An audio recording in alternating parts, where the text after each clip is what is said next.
Hello, everyone, and welcome. We are so excited to have you here for this event on rural schools and hard history. My name is Courtney Y. I use the she, her pronouns. I am a former teacher who taught in rural Texas in the Rio Grande Valley on the US-Mexico border, and I currently live in San Antonio, Texas, and I work for Learning for Justice as a professional learning facilitator. I'm going to go ahead and introduce each panelist. I'm the moderator for today's session, and then I'm going to give them a chance to, share about themselves in their own words. So we also here have Cory Collins, who is a former senior writer at LFJ, currently based out of South Korea, and author of the article that we are talking about today, Rural Schools and Hard History. We also have Sanford Johnson with us, who is a former teacher and the Mississippi Executive Director of Teach Plus, based out of Clarksdale, Mississippi. And of course, we have Sarah-SoonLing Blackburn, Associate Director of Learning in Schools at Learning for Justice and a former Mississippi elementary teacher who is currently based out of Oxford, Mississippi. So I wanted to give a quick just introduction to our summer read-alongs because this is an opportunity for the audience to go deeper into one of our articles. And the Learning for Justice article that we're going to be talking about is called Rural Schools and Hard History. I'm going to go ahead and drop that into the chat if you want to access that. And this article discusses the importance of teaching a nuanced and accurate history of rural areas, and as well as the harm, right, of leaving out those stories both in and out of rural communities. And the article looks at the rural South as specifically as an example and lifts up the importance of teaching the rural South's historical and ongoing resistance to injustice. And as someone who taught in a rural area, I feel like rural schools are often left out of these conversations on education, but there's so much that rural communities can offer everyone when we think about teaching an honest history of our country. And for those of you who are with us or listening to our recorded webinar later on, even if you don't live in a rural part of our country, you can think to yourself, how can you learn that history and how can you incorporate that into your classroom or your practice? So I'm going to go ahead and turn it over to our panelists to go ahead and introduce themselves. If you could please introduce yourself in your own words, and if you could also briefly share why you think learning and teaching about the history of rural communities matter. And we'll go ahead and we'll start with Cory. Hi, Courtney. Thank you for having me. Good to be back with LFJ. So hi, everybody. My name is Cory.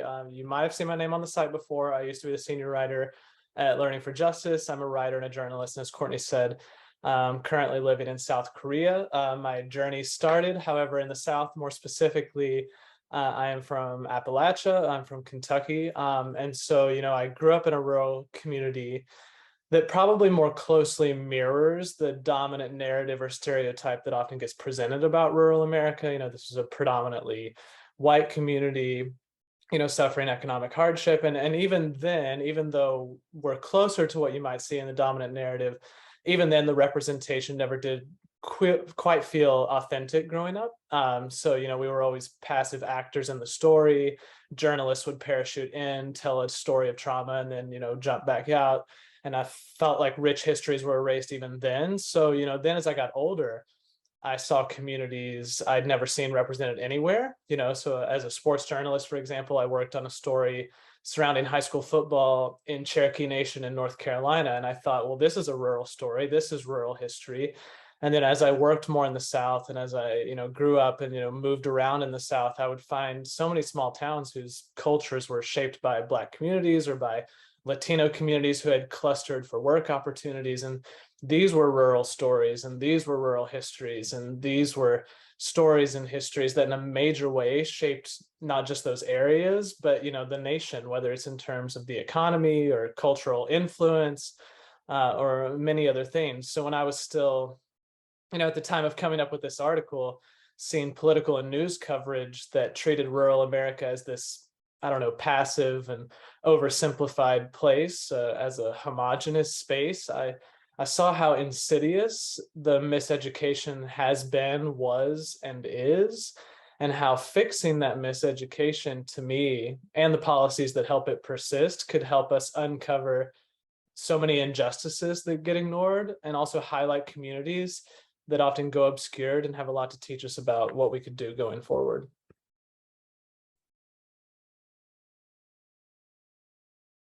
Thank you, Cory. And Sanford, we'd love to hear about you next. Sure. My name is Sanford Johnson. I'm the executive director of Teach Plus Mississippi. I'm based in Clarksdale, Mississippi, which is in the Mississippi Delta. It's the community where I started my teaching career, my education career. It's about 30 minutes away from Cleveland, where I was born, and spent the first half of my childhood. My mother was the home economist. My father was the high school principal in a nearby school district. So the Delta is near and dear to my heart. I think that it's important to share this history, especially from where I am in the Mississippi Delta, because of our impact on music, on food, on history, and in activism. In each one of those areas, like you can look at giants who have come from our region, and I think that all kids should know everything about the folks who have grown up in that region. So really happy to be here today. Thank you. Thank you so much. And Sarah, if you want to go ahead and introduce yourself. Yeah, hey y'all. It is such an honor to be here with such an amazing panelists. So I'm very excited. Unlike Cory and Sanford, I did not grow up in a rural community. I actually grew up in major cities because of my dad's job. I was born in Bangkok, Thailand, grew up in Tokyo, in Beijing, in Kuala Lumpur. These are like massive metropolises in Asia. And my first and I started my teaching career in the city of Philadelphia in Pennsylvania. So it wasn't until I moved to the Mississippi Delta, started teaching elementary school, that I really was immersed in this rural place. And it was not the idea I had in my mind of what rural America is, which was much more like Cory spoke to, this kind of stereotypically majority white, mountainous area, not the very flat lands of the Delta in majority Black communities. I went to graduate school in the UK to study social justice education, and I wanted to continue understanding rural education.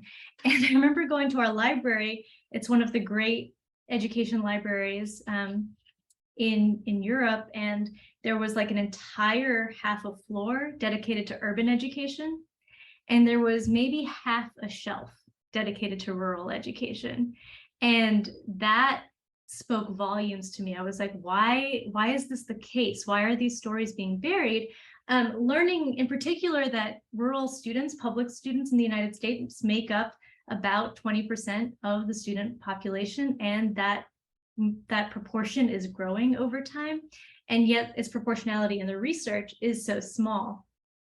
Later on, when I was doing research, doing my dissertation, I found that we have very contradictory ideas about what it even means to be rural. Some of the wealthiest communities in the country are rural. Some of the poorest communities in the country are what would be considered rural. People define this in so many different ways, and the findings that come out of education research in rural communities vastly differs. So I was studying teacher attrition and retention, and I'd read one study that was like, rural schools have the best retention numbers. And then the next study would be like, rural schools can't keep teachers at all, because it's very hard to generalize from one place to another. And I think that's part of why this story that Cory wrote and Sanford was featured in is so important, because it gets into the specificity of place. We can't talk about rural places and rural peoples as sort of one giant monolith. We have to think about the histories, the contexts, the individual communities and cultures that make up these spaces and places, in order for us to then better understand how do we support students, communities, others, and build out a body of knowledge that goes beyond that single half bookshelf that I found as a student.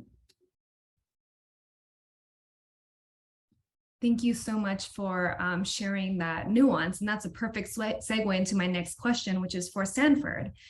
So, how do students and other young people from rural areas typically react when they learn about, the richness of their local histories? And how do you see rural communities working to tell these stories?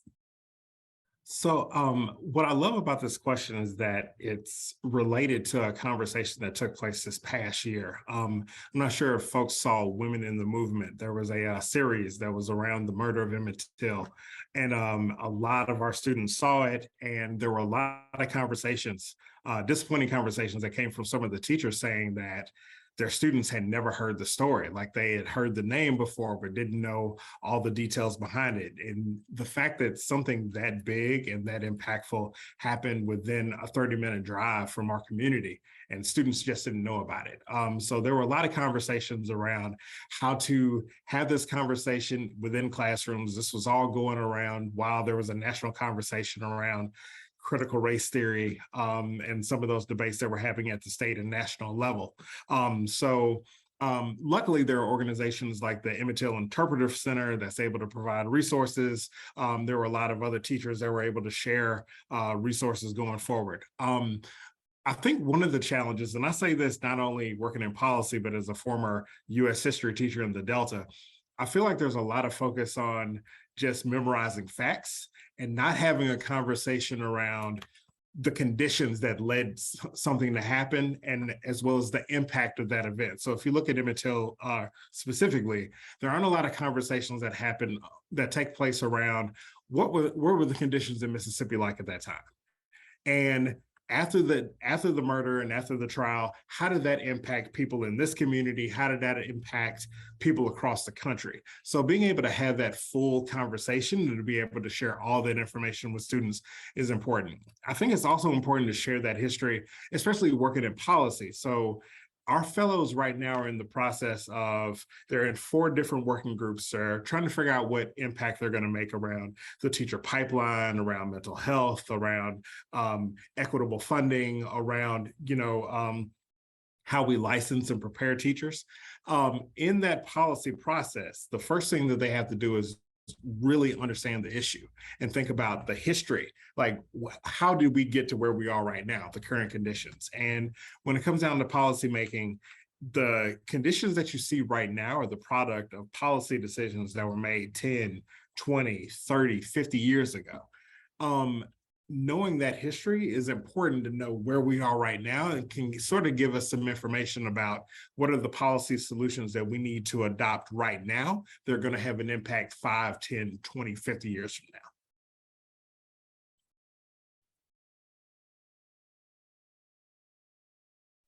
Thank you so much. And Sarah, that's actually a really great connection to the question I want to ask you next, which is, what advice do you have for educators who are trying to include histories like this in their classrooms? That's a great question, Court. And I think what Sanford shared really tees it up nicely, which is look around you to start. So understanding, your history, your community, the stories that are known and are unknown. I was surprised myself. I taught close to the town of Marks, Mississippi, in Quitman County in the Delta, and many of my students didn't know the history of the Poor People's Campaign, which was the mule train that was going to be starting in Marks and moving on to Washington, D.C. And that happened in the community. There were, people alive in the community who remember this, family members of my students, and yet many kids didn't know this history because it's not included in the standard curriculum. So understanding what are the stories that you might not even be aware of in your place, who are people you can speak to, find elders, find old newspapers, things like that. I also encourage you to, if you're not situated in a rural community yourself, to think about those stories that can be shared to help, 1, break the stereotypes of who rural people are, and 2, highlight the roots of activism, social justice, and civil rights change that really come from rural communities. A couple of months ago, Court, you were with me, some of us from Learning for Justice, we were going through various parts of Mississippi, and I found that every town we drove through, I was like, this thing happened here, this person was from here. Every single one of these places has a very significant story. And yet, oftentimes, as a broader public, we don't understand those stories. So I think that the advice is twofold, right? It's like, know your own place, and 2, start to seek out other stories around you that you can share and uplift that might be some of these less told, less known stories of rurality. And then finally, the advice that I would give to everyone, as well as educators, is to combat what this author, and I forget her first name, it's Jemerson, refers to as placism, which is the discrimination of people based on their place. And oftentimes that's used to describe kind of concepts of rurality, that rural people are seen as less than, as less educated, as somehow less worthy of driving important conversations or driving important change. And that is something that I've confronted very often. People who claim to be very open-minded, sort of fighting for social justice, working together, and then have, a lot of us, because of popular media and so on, have these biases and stereotypes about rural peoples and places that we need to counteract as well. So as you're auditing the books you're reading in class, for example, as you're auditing those for making sure that they attune to race and gender and class and sexual orientation, also note how those things are thinking about place. And that's another area that we can all probably do better with as well. Thank you so much, Sarah. I actually that kind of brings me next to Cory. Just give me a second, so let me spotlight you. Cory, Sarah kind of spoke to this, but I would love to hear you add on, like, why do you think it was important to tell the story? And, you were primarily writing this for an audience of educators. So what did you want educators to do with this piece?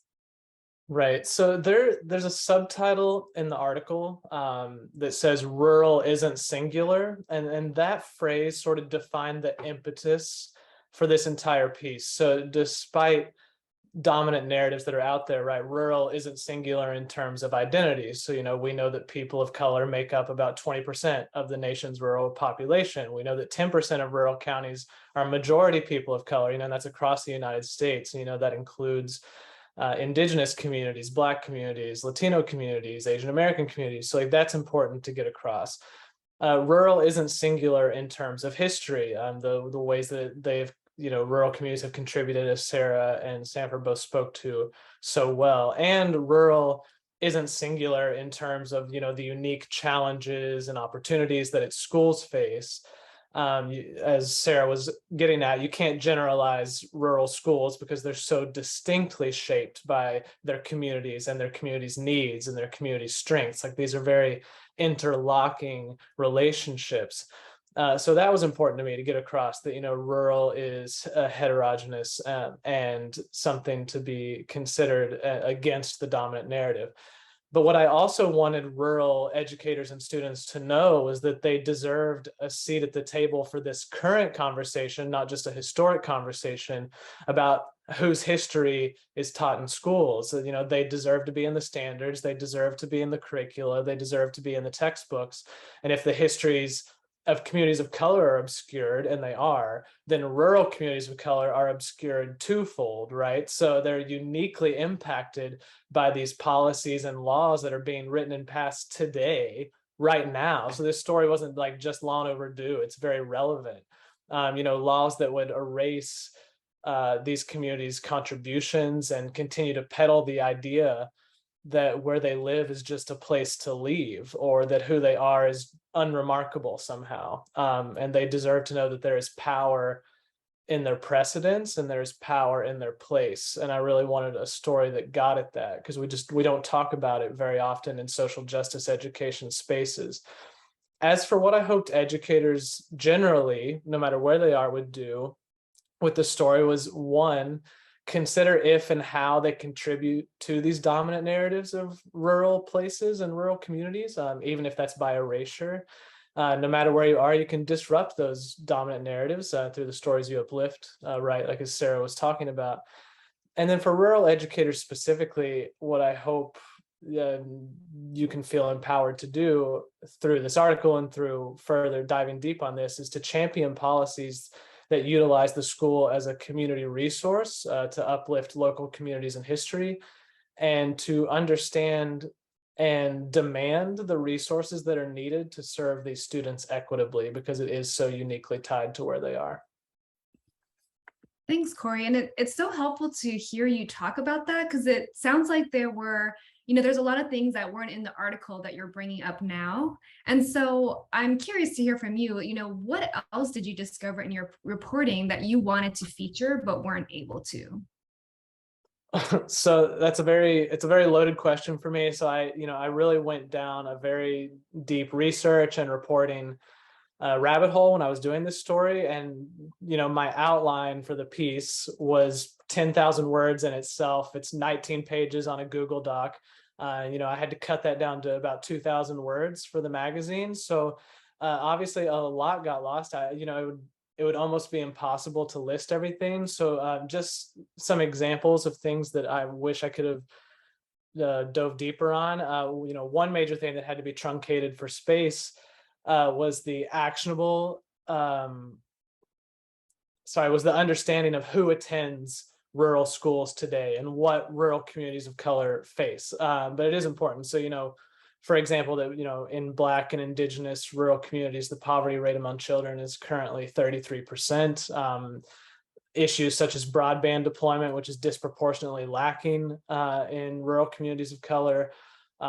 Things like access to primary care physicians, things like access to counselors, access to English language learning education. All of these are extremely important, specific contexts to consider.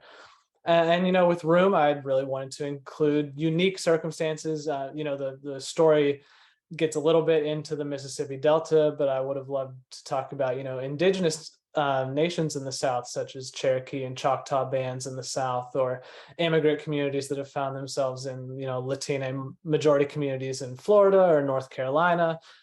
I had a lot of information on school closures in rural communities, which is disproportionately affected rural communities of color who have lost central pillars of their community to state takeovers. I wanted to go deeper on multilingual students and families in these regions and what they're needing.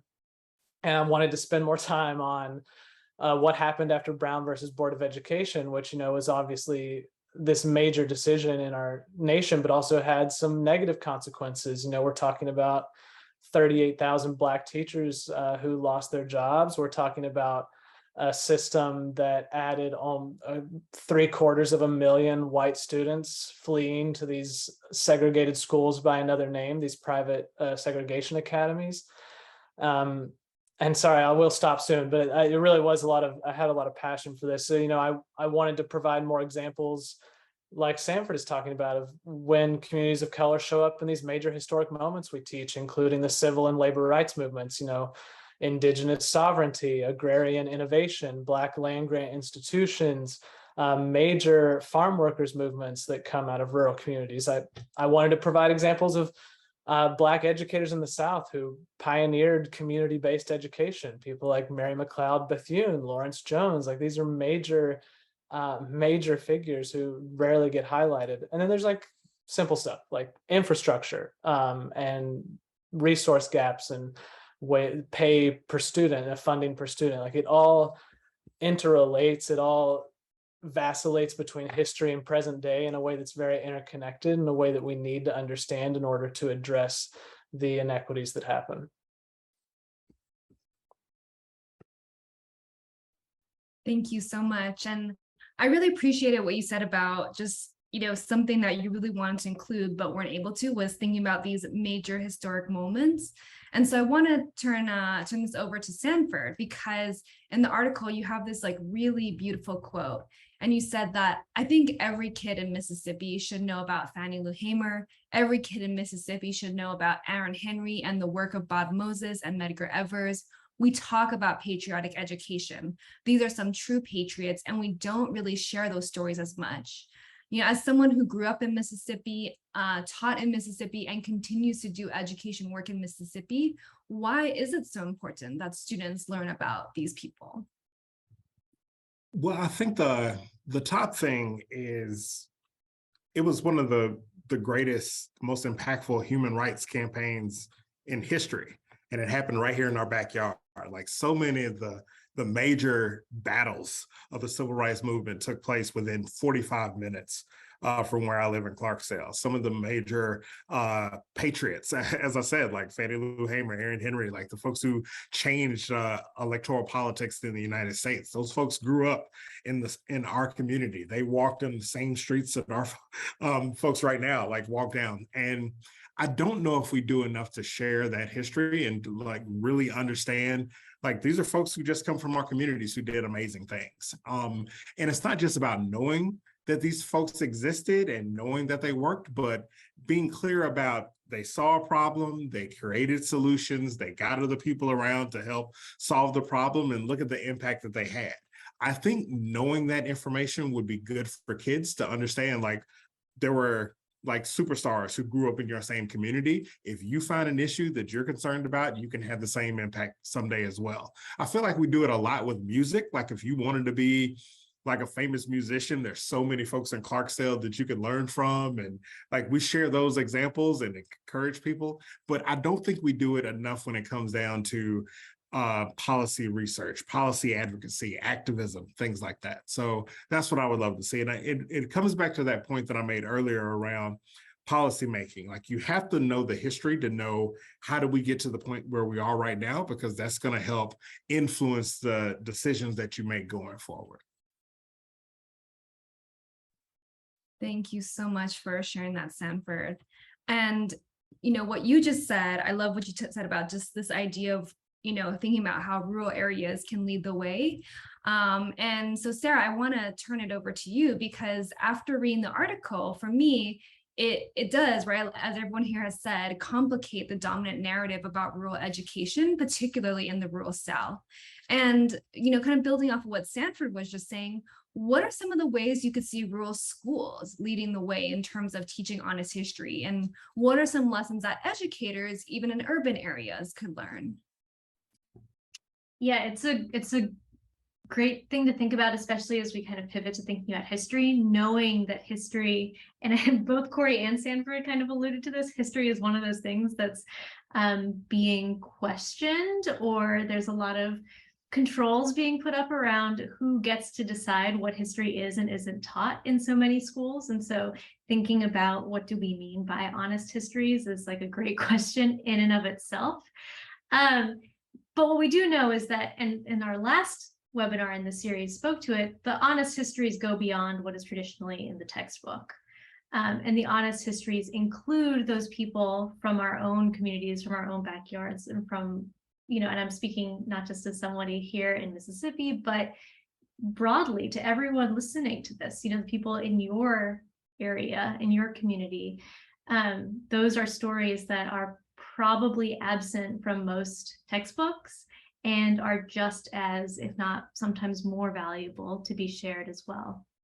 One thing that rural education has always led the way in is this place-based learning. And Court, actually, you think about this a lot, how when we think about place-based learning sort of in capital letters as a learning theory, that really originates in rural communities and rural places. And that's been adopted by people in so many parts of the country, different types of communities as well, because of the value of breaking down these barriers between school and what we as educators sometimes refer to as the real world, when of course school is a part of the world and the world affects our schools. And so we have to break down that false idea that what happens in the walls of this building is somehow separate from what happens when students are, you know, just on the other side of that threshold before and after school each day.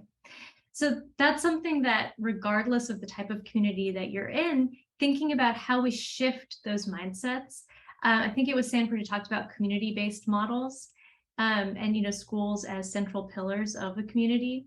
That's something that we need to, in some places, start over again, in other places reinforce, because there is an increasing, well, I don't know if it's increasing, but there is often this drift between school and the people outside of the school. I talk to parents quite often who say they don't necessarily feel comfortable speaking to their children's teachers. They don't even know where to start to have a conversation with a school leader.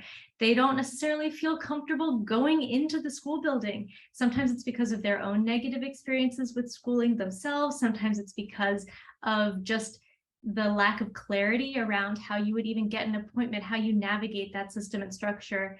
And because school is a system, it is an institution, it is imperative for us as the educators within that system and structure to be breaking down those barriers and making it easier for caregivers to enter it. The onus should not be on the caregiver to have to figure out how to navigate all of those different things. That kind of drifts away from this conversation about rural place, but again, because a lot of this idea of school as a central part of the community comes from rural spaces and places, I would say, look to that, learn from this, and let's apply it to schooling across the country as well, and beyond that even. Thank you so much, Sarah, for sharing. And my last question before we go into Q&A is for Cory. Sarah, you were really talking about this, and Sanford as well, talking about this idea of like the true history, right? This is often undertaught, and I would say even underknown, right? Where there's just not a lot of information, right? And so when we're thinking about knowing this, right, and this struggle to know and teach the true history of rural communities, particularly in the South, right? That's not specific to the South. And so what advice do you have for people who want to learn about how rural histories impacted their own community? It's a great question, and one where I think sort of my two brains, one thinking and like my reporter brain and one thinking like education brain, sort of come together. Because one thing that happens is if history is often obscured, or if it's often sort of not in the dominant narrative, is that you do have to be your own historian sometimes. So I'll try to separate this if you're in a rural community and if you're not. So if you are in a rural community, I would say don't be afraid of things like oral history, family history, or any non-traditional history source. These can all be, even if they're not as easy to verify as, say, some of the sources you're used to using, it's a great way to start a conversation about what took place in the community you're in. And often you're going to learn things that you would never learn in a book that sort of, sanitizes the narrative. You're going to learn some really personal stories that students connect with really well. I would also say to take advantage of local archives where they exist. If you have a public library, they're likely to have records of any local newspapers you had or any sort of local publications going back, decades, maybe even centuries, even court records where they're available. These are publicly available documents that you can sort of search for to just find these local stories and local connections to history you already teach. One thing I also like to tell teachers is that maps can even start a conversation, right? Like, why is this town named this? Why is this river named this? Why is the school here? What did this building used to be that is no longer anything like that? Those kind of conversations, just looking at an old map or looking at a new map and comparing them can really start a lot of conversations about the history of where you are. And also just search for any local connections to history you already teach. Like, you're already talking about so many eras throughout the United States. And as we know in living, every time there's a historical event somewhere, we feel a connection to it, right? Like, there is a local connection to it. There's a local impact. So searching for that throughout the eras you already teach. And just lastly, I would say if you're in a rural area, to not just highlight the heroes, which is really important to do, because like giving students that person, that North Star to look to is great, but also to highlight collective action, and also to highlight like recent and present figures and events. Now, if you're outside of a rural community, I do think there's still important things that you can do. You can, revisit or disrupt dominant narratives. You can interrupt stereotypes when you come across them in text or in class. See where figures are from. You're teaching about a lot of figures throughout history, and a lot of times, if you actually look into their background, they're not from a major city. They're not from a lot of these urban centers that they might end up in along the way. You can also, highlight agriculture and labor movements. These are often huge sources of civil rights and human rights movements in rural areas. Highlight Indigenous nations past and present. These are great examples of that sort of that combination of place and identity and culture. Find local culture and goods that are rural sourced. Within a school, even there are things that you're probably eating or using that come from rural communities, and that's a conversation starter. And highlight immigrant stories that are outside of cities. When we're talking about the history of immigration in the United States, if we're talking about community enclaves and ways that people came and went, it's another great rural story. And then last thing I was going to mention is just drop this link in uplifting the diversity of the rural United States and rural America. This is a great resource for looking, sort of county by county at, how not just demographically diverse rural communities are, but how sort of wherever you are in the country, how cultures have shaped where you are, and how there's probably a rural community near you that disrupts the dominant narrative that you've been taught or that you've been told or that's being erased. So those are my sort of big picture thoughts for how educators can integrate a lot of this history. Thank you so much for sharing, Cory. And then, of course, Sarah and Sanford, thank you so much for just really sharing, again, like the nuances, right, of these communities and how we can all be more thoughtful about how we're including that no matter where we teach. And so I want to just, before we close out, we actually have one question that I think would be a great question to hear from the panelists. So someone asked, what role does broadband access play in expanding access to supplemental programs and critical resources such as virtual tutoring, ELL instruction, etc.? That's a great question. I'm going to jump in on this because this is one of my big wonky things, and then I do want to hear what other people say.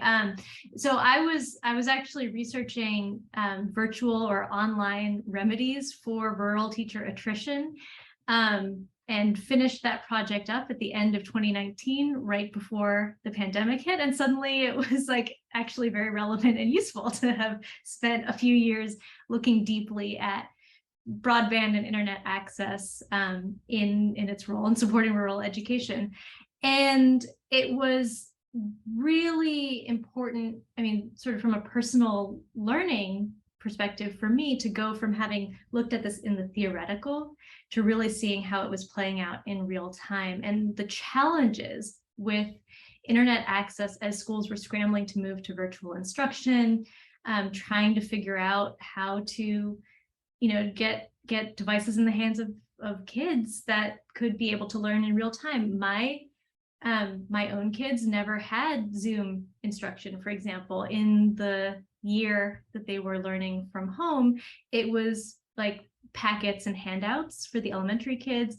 It was, hey, log in and download this thing from Google Classroom and do it for the older students, because they just couldn't figure out how to make sure that kids would have the adequate internet access to have a live or synchronous teaching experience, couldn't figure out how to make sure that everyone had devices.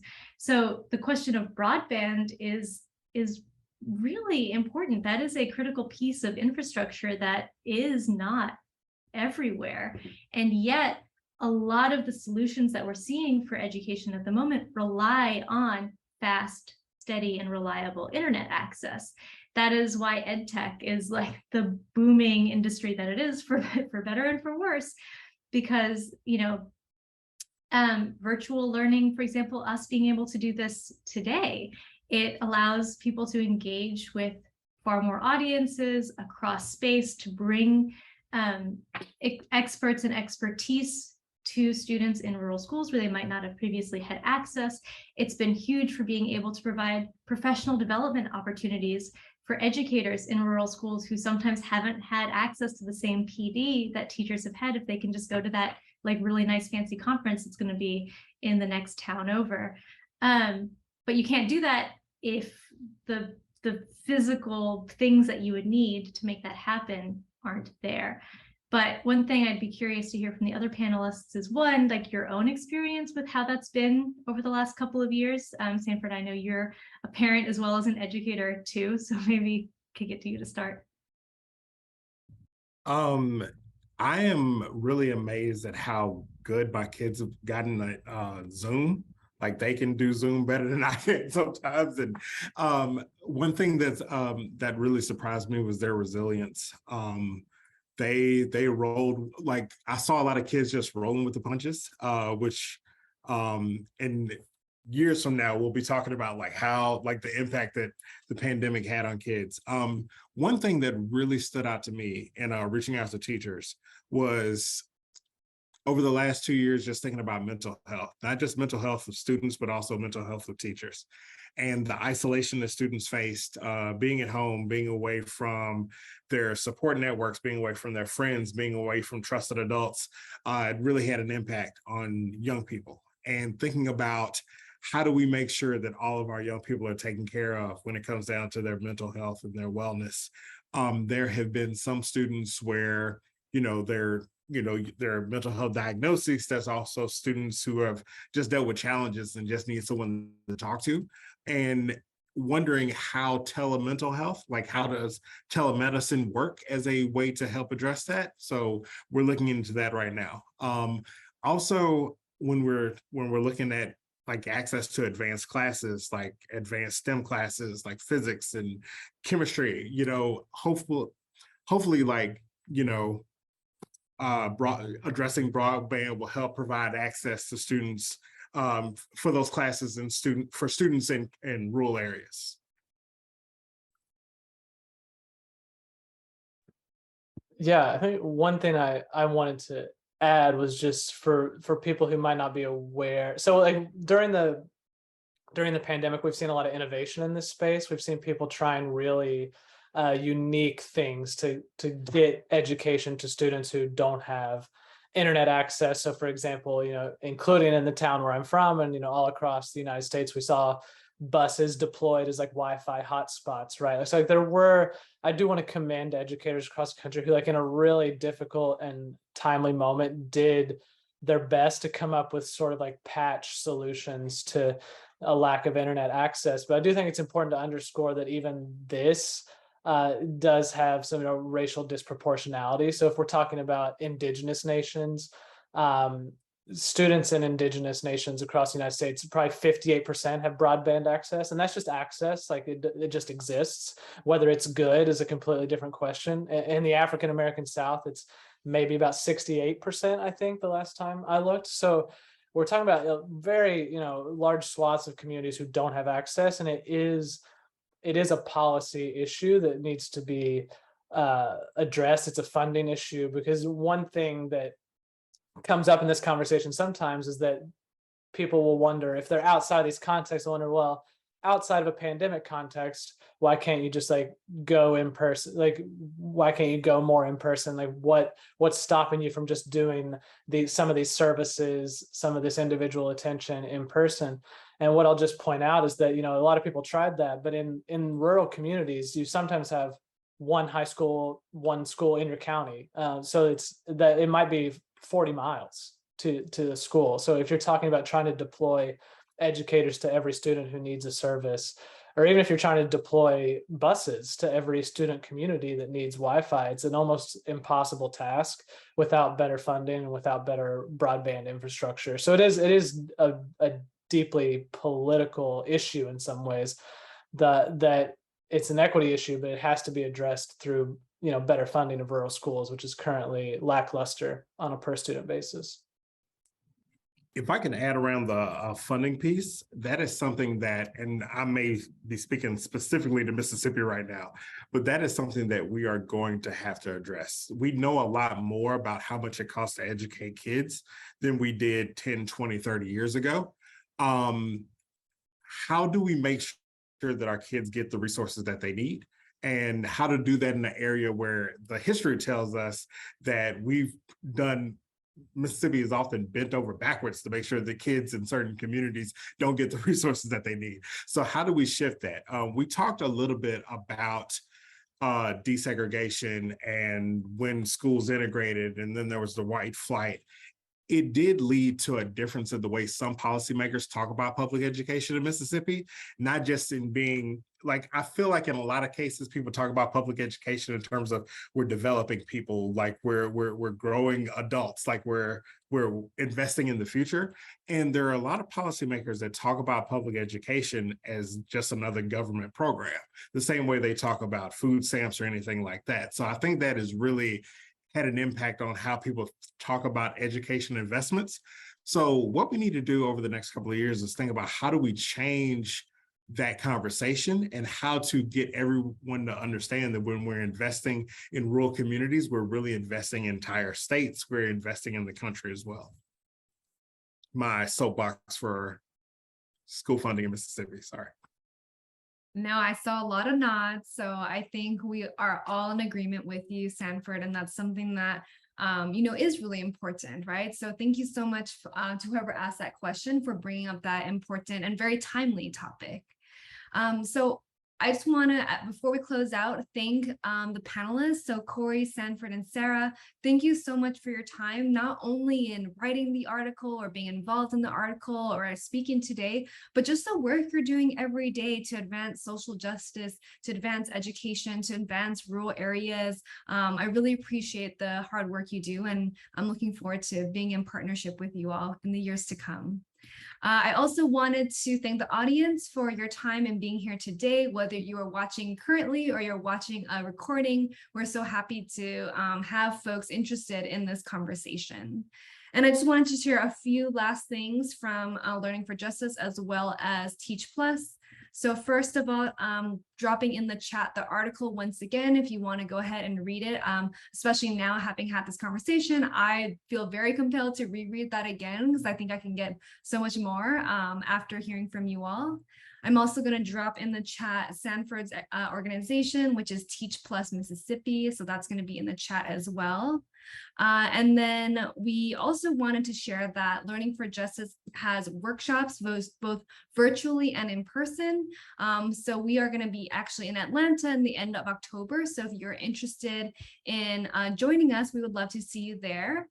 And finally, we hope that you will continue looking out for more articles from Learning for Justice and that you will subscribe to Learning for Justice on our website and our social media to stay up to date with news, articles, trainings, and other events. Thank you all so much for your time.